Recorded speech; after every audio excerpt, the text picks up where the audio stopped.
From our readings today, we wished to ask these questions.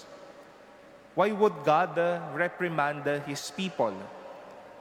Bakit kailangan din naman tayong ayusin ng Diyos o inaayos ng Diyos ang kanyang bayan mula noon at hanggang ngayon?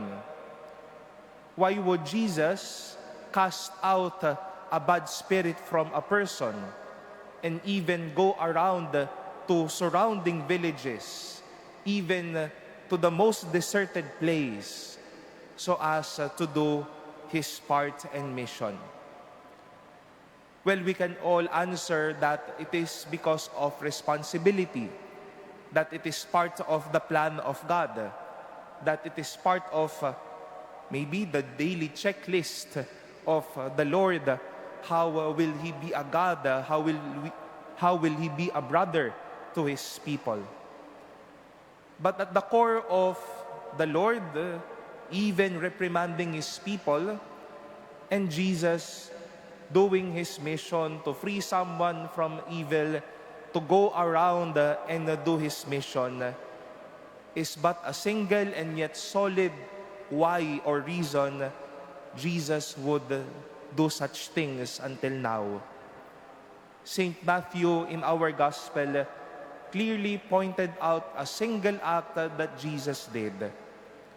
At the sight of the crowds, His heart was moved with pity for them.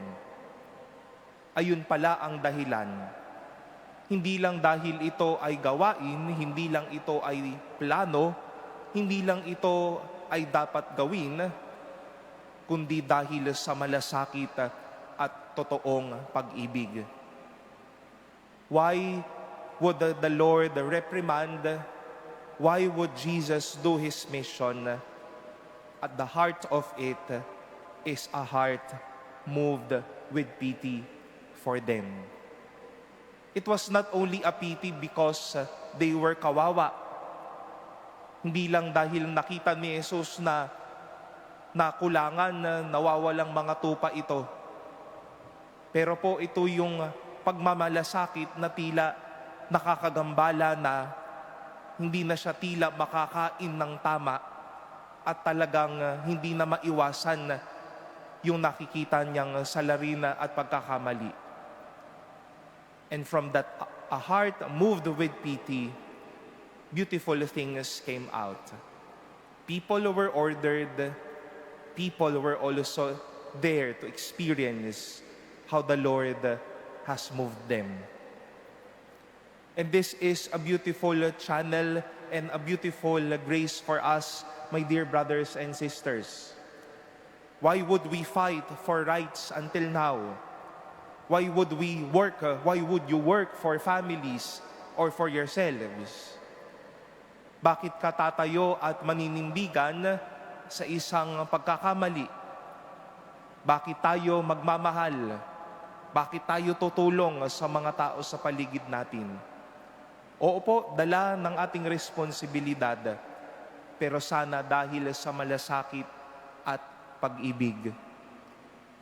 Makita din po sana sa atin na ang dahilan ko bakit ako magpapagod, magbibigay ng aking pawis, pupunta sa mga tao upang tulungan at makisalumuha upang magbigay ng aking sarili, ay dahil sa malasakit. Hindi lang dahil ito ay trabaho. Hindi lang ito ay dahil kailangan nating gawin. Dahil sa malasakit.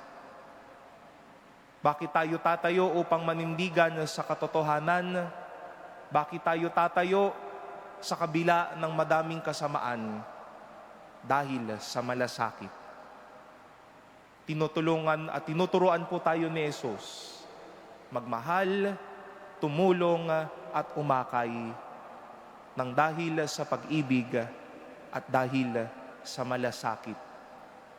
Not for any other else, but at the core of our hearts, why would we also order people? Why would we be with people? Why we will be doing our own mission? At the center and at the core of our hearts is a heart moved with pity, a heart with love, and a heart with care.